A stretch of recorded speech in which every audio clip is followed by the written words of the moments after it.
O aking Diyos, aking Ama, nasan? Nasan ang iyong awa? Ako'y nananagoy, nakikiusap at humihingi ng tulong mo. Ako lahat, dahil hindi ko nagawang pagtanggol ang ating kaharian laban sa walang awa at tinutol na si Adolfo. Tila yata wala na nagmamahal sa akin. Napakapait ng aking buhay ni Haring Liceo upang magawa niya ang kanyang ninanais. Pati si Duque Breseo na aking ama ay kanyang dinamay.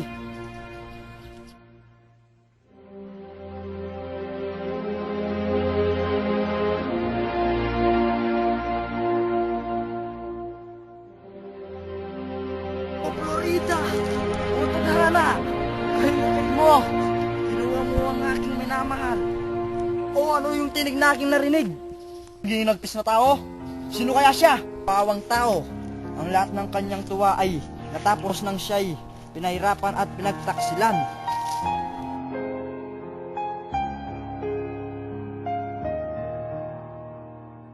Tadhana'y masakit.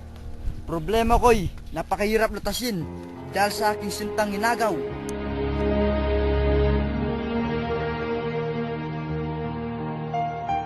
Kung magmadali, dahil kung hindi ko maabot ang Panginoon.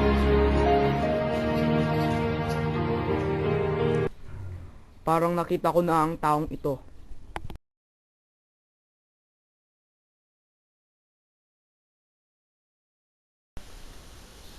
Laura! Laura! Nasaan ka? Tulungan mo ako rito.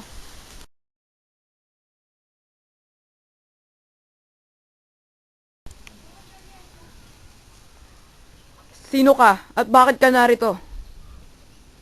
Ako ang tumulong sa'yo. Magpahinga ka na lang dyan. Sige, simulan ko ang aking kwento. Simula nang ako'y pinanganak.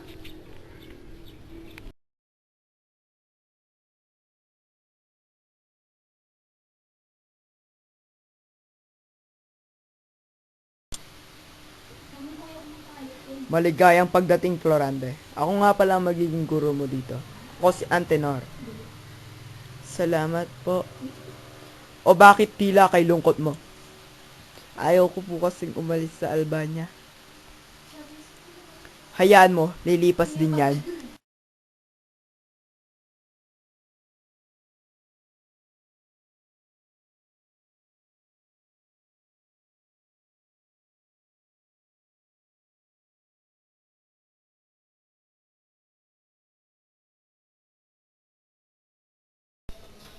Pinabati kita, Florante. May talento ka sa filosofiya, astrolohiya at matematika. Maraming salamat po.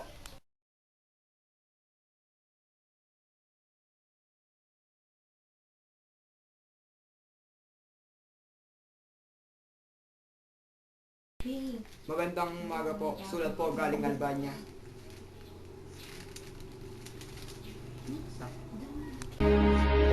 Hindi, mahal na ina. Bakit mo ako iniwan? Di ba lang tayo nagkita sa matagal na panahon? Hindi ka maaaring mamatay.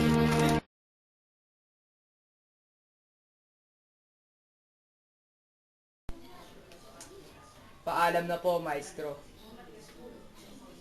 Mag-iingat ka, Florante. Lagi mong tandaan, mag-ingat ka kay Adolfo. Salamat po sa lahat. Tatandaan ko po ang inyong mga binilin. Mag-ingat ka, Florante. Kapag kailangan mo ng tulong, nandito lang ako. Florante, Menandro, magsama kayong pumunta sa Albania. Salamat po. Paalam na po.